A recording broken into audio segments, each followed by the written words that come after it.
I'm so very happy to be able to tell you the story of how Beit Issie Shapiro developed.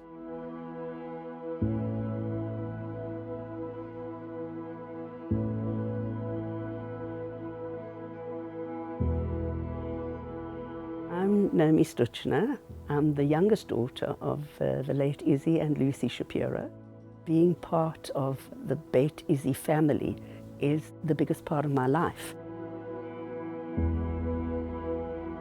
When my dad and mom made Aliyah in '77, they had had a lifetime of involvement in the Jewish community in Johannesburg, where their main focus was the field of disabilities. They discovered that Israel did not have an alternative to residential facilities. He was ready to spend the rest of his life helping to make this change in Israel. My parents went on a trip overseas where my dad was planning to meet people who would help him to fund a program to help families who wanted to make Aliyah with their child, with their son or daughter who had a disability, and to have a place for them.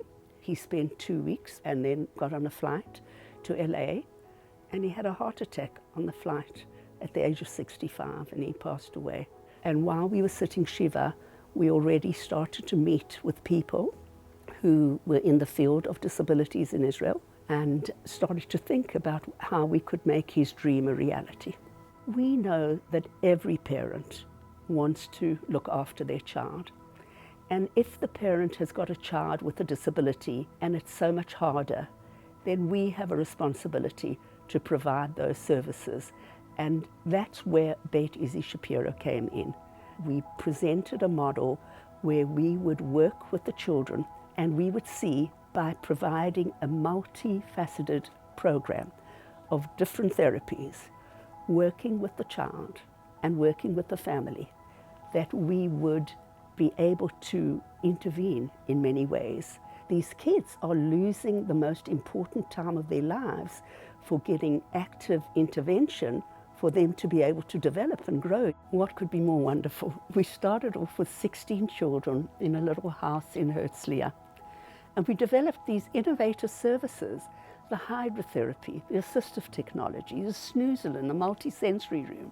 We developed leadership and legislation and policy and so much more. And today, these are being used throughout the world. We knew that if we wanted to continue to make a change, we needed to continue with innovation. We also knew that these solutions needed to be evaluated, so we developed research programs to make sure that there was validation in all the new models that we were developing. When I think of my dad's vision of change and the 500,000 people who are impacted every year, I feel such a sense of satisfaction that we were able to take this man's dream and make it so relevant worldwide and help so many people. That's an awesome feeling.